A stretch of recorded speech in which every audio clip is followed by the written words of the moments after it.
When we talk about osmolarity, we can also link it to homeostasis with the fact that there are both osmoconformers and osmoregulators. An osmoconformers will let their osmolarity match that of their environment. This could be an example of a sea star, or a jellyfish, whereas the other type of organism is an osmoregulator. And this is when organisms can regulate their own osmolarity in order to maintain homeostasis. So they're keeping that internal solute concentration within a specific set narrow range. And this means that they have to balance their water, which can be very hard. This graph is showing the osmolarity of a body fluid of an organism and the osmolarity of an environment. In blue, we have our osmoregulators. Remember, if they want to keep homeostasis, they're keeping that static or very narrow range for osmolarity. And then we also have the osmoconformers. They will be changing their osmolarity, their body fluids, to match that of the environment. What do you think are some pros and cons of being an osmoregulator? Remember, we are osmoregulators.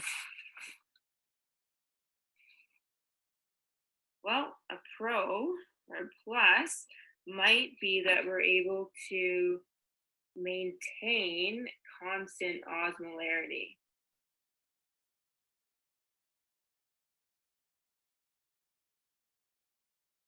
What does this mean? Why is this beneficial? Well, we can then perform physiological processes in the same environment. So we don't have to worry about changing those processes depending on which environment we're in. So these processes can stay the same.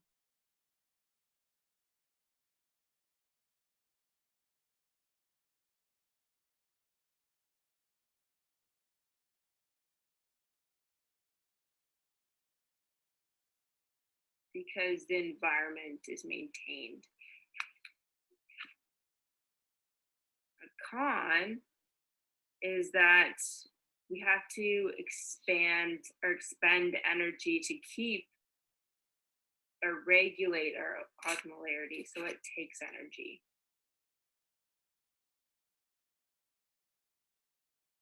So it's not always that we can have this passive transport. At some points, we might have to have some type of active transport that requires energy in order to maintain our osmolarity.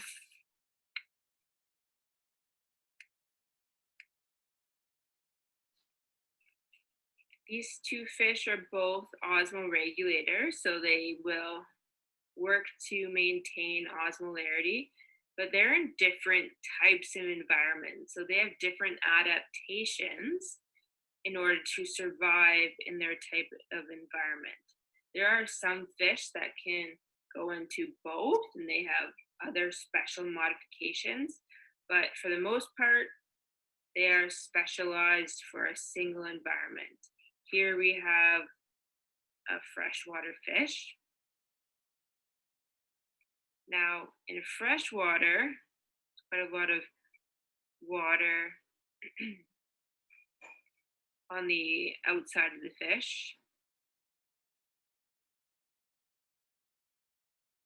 Now, on the inside of the fish, there's more solutes. It's more concentrated for the inside of the fish. Inside concentration is high for solutes. What is the tonicity here? We talk about fresh water. There's more water outside. There's a higher concentration of solutes on the inside. this would be your hypotonic solution. So what this fish has to worry about is the water on the outside, because there's more water on the outside. It has to worry about that water getting in. Too much water, hypo, going to blow, right? This fish doesn't want that to happen, so it has a few adaptations. One is that in its gills, it actually takes up more salt.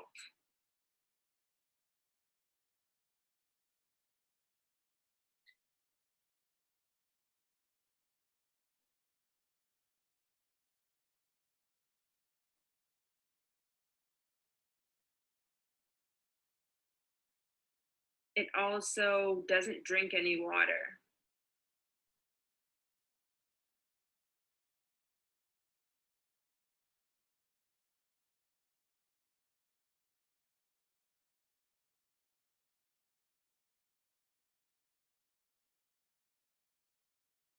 And lastly, its urine is very dilute.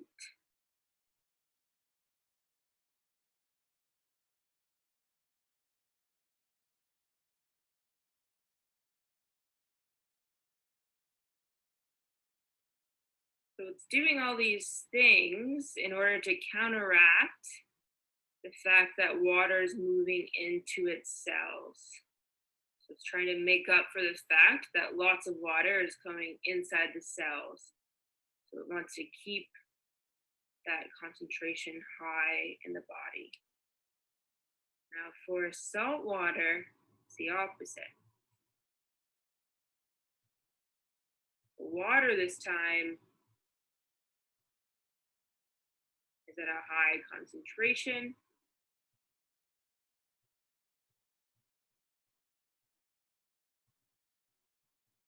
And the inside concentration is very low. Low with solutes and high with water.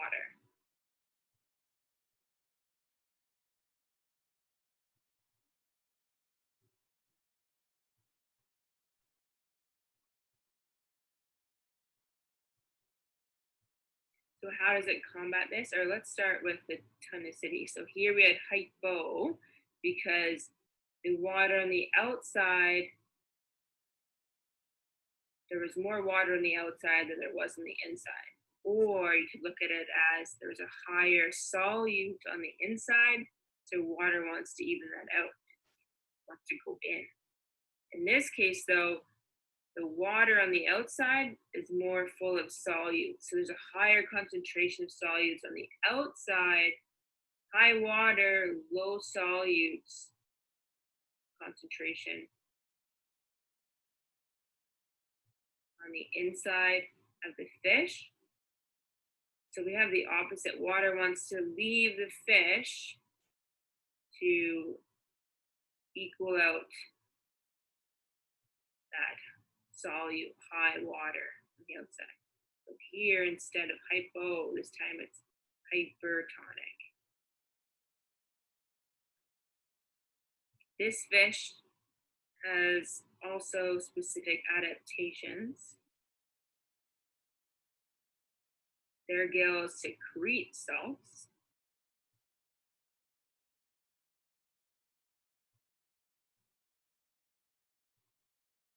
Remember, water's trying to leave their cells, so they need to make sure that they can try to get a very low solute on the inside. So they secrete salts. They are also continuously drinking water.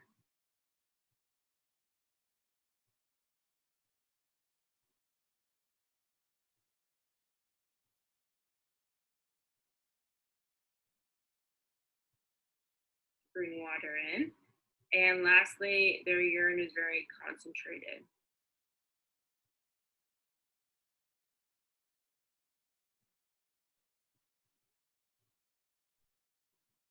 Keeping that water inside their bodies.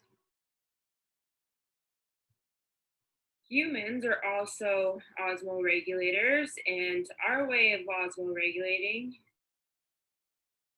through this organ here, the kidneys, they have a big role. They filter blood.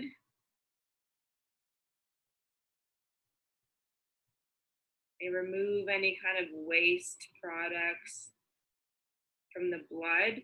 And in doing so, they have mechanisms put into place that can produce more concentrated urine.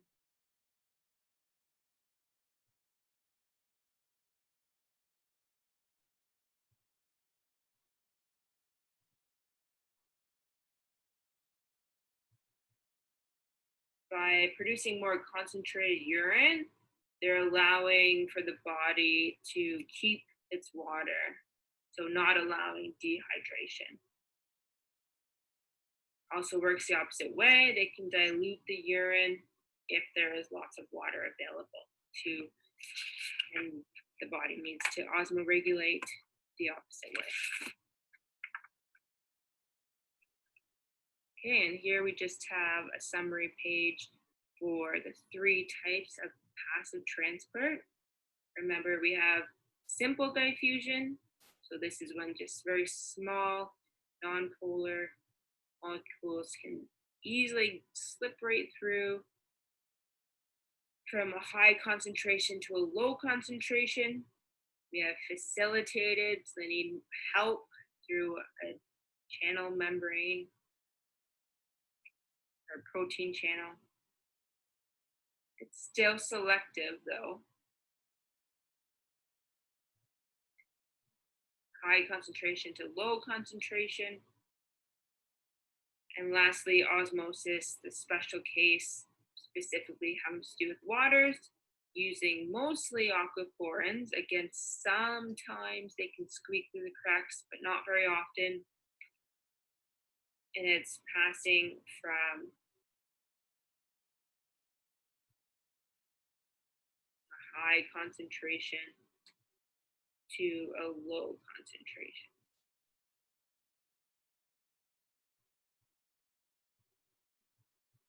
If we're talking about water. If we're talking about solutes, though, remember it's going from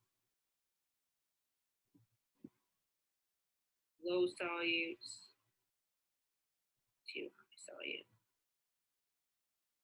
The water is.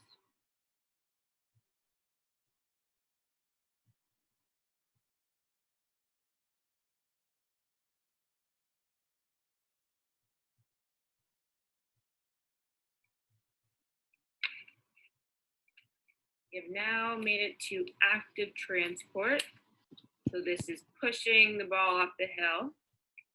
It requires energy in the form of ATP. This time it's not going down gradient, but it's going against that concentration gradient.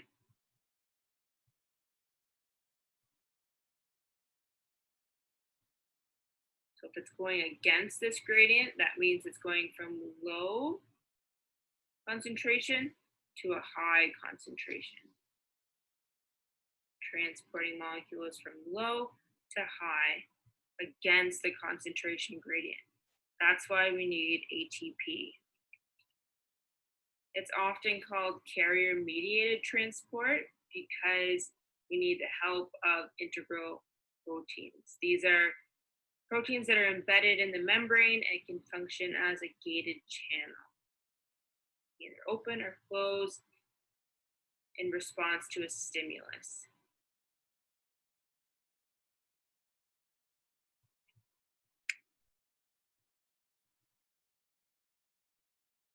The first type of active transport that we see, or like one of the most common examples, is the sodium potassium pump. The difference in concentration of ions on either side of the membrane can create an electrical potential. And in order for a neuron to send information, it needs to be charged or polarized. This charge is established by that active transport pump so that the resting neuron has a specific condition of more sodium or a greater concentration of sodium in the extracellular fluid outside of the cell and a higher concentration of potassium on the inside of the cell. Now, how this works is two potassium atoms are going to come in from the outside of the cell, along with ATP being used, so energy being used. And in response, it allows 3 sodium to go to the extracellular fluid. And you might be thinking, well, they're both positive, so I don't know how that makes a difference. But the difference is a net charge of positive 1 or 1. So there ends up being more positive on the outside from this pump. As you can see here with this neuron, the signal is going to be moving across or down the neuron. And it's because of this more positive outside and more negative inside, because there's less potassium on the inside, it becomes more negative. And this gradient is kept because the pump, that sodium potassium pump, it's maintaining that positive outside, more negative inside. The next type of active transport is exocytosis and endocytosis. These two types of transport are more for larger macromolecules or other large packages that need to come either into the cell or out of the cell. If it's out of the cell, it's referred to as exo, meaning exit, out of, and then cyto, meaning cell. So exocytosis is out of the cell, and endocytosis, endo meaning within, the cell means bringing into the cell. First, exocytosis, moving bulky materials. They involve transport vesicles. We have vesicles that have that same phospholipid bilayer with whichever package they need to, or materials they need to expel from the cell. That vesicle will then join with the membrane and release or eject the material from the cell. A few examples of when exocytosis happens are with human tears, as well as hormones being expelled from hormone-producing cells. That hormone would be produced, it's then put into a vesicle, packaged up, and then sent out of the cell. Endocytosis, we are now moving into the cell. There are 3 types of endocytosis. We have pinocytosis. This is kind of the cell drinking.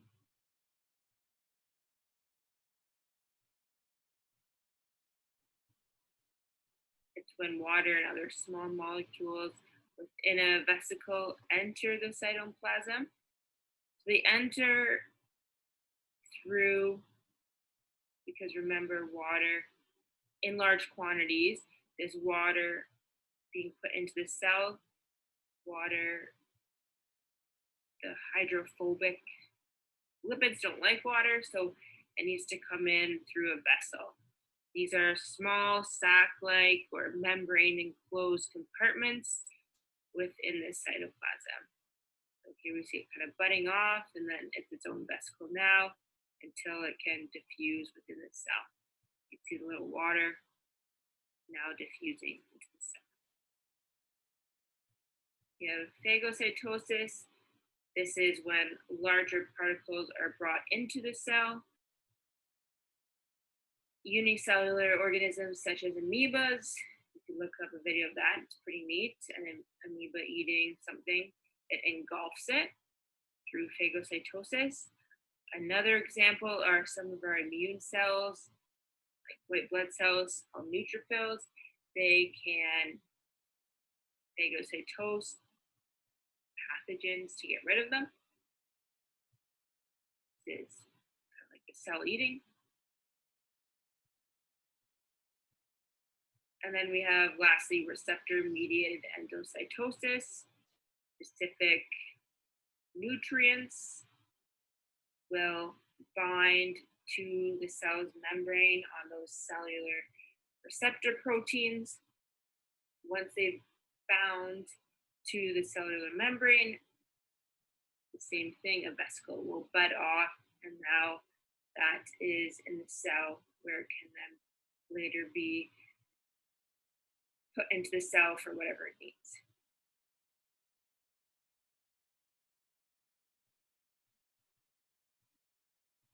Here are some real life pictures. We have the endocytosis, endo moving in from the extracellular space of fluid being brought in or ingested.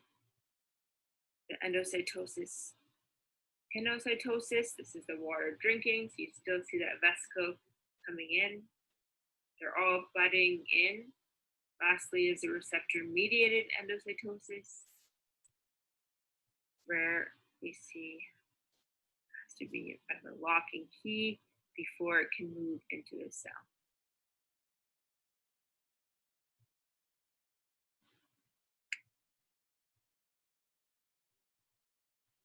Little animation to show you. Leaving the cell, attaches to the membrane, and then releases, bringing into the cell, specifically the cell drinking endocytosis, where the water can then move into the cell.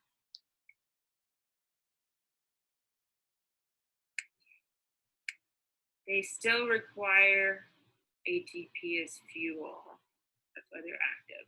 They require that as fuel in order to actually create that vesicle.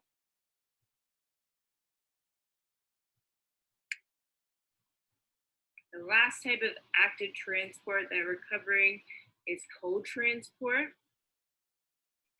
This is when active transport is driven by a concentration gradient. So we have both going on here. There's a concentration gradient, a carrier protein that can use this concentration gradient.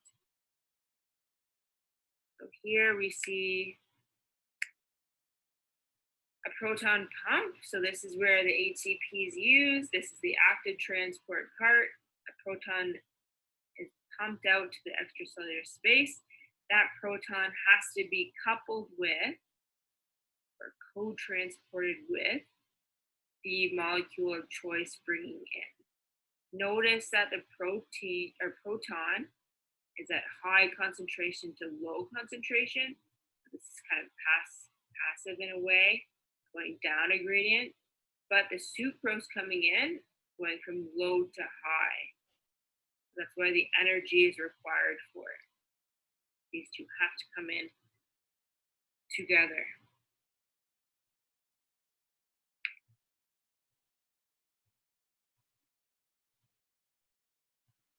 Here is a breakdown of some of the specific membrane proteins that we've seen.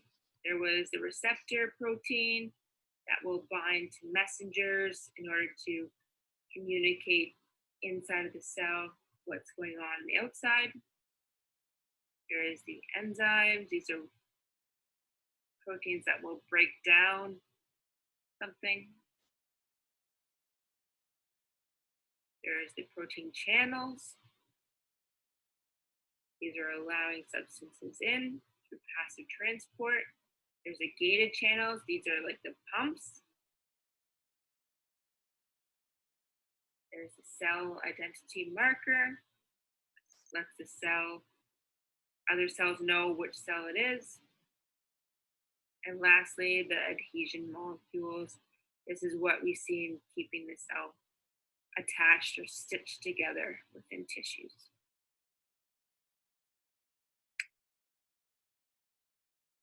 I will post 2 review videos for you to watch on active transport and passive transport. Just as a review, please watch them. I just don't want to show them as a part of this video. The sound gets a little messed up, so I'll post them for you to watch.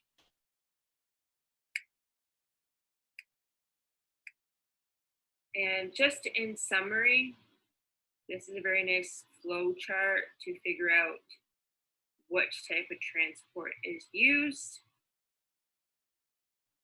So if it is a substance that can dissolve in water, or mixes well with water, it's hydrophilic. It has to use a protein pump to come in through active transport. Or it could use a channel, which would be passive transport. This can only happen though if it's going from high to low, or if it's water, but from again high to low water. That kind of covers this here, water. You could also have something that mixes with or dissolves in non-polar solvents, so lipids, hydrophobic. It can go right through that phospholipid bilayer as passive transport, but it has to be going from high to low again.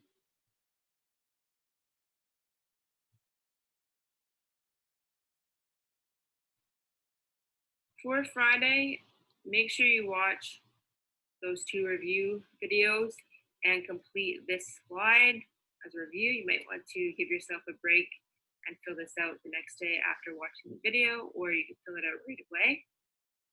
Just matching the functions to the diagram and a few questions.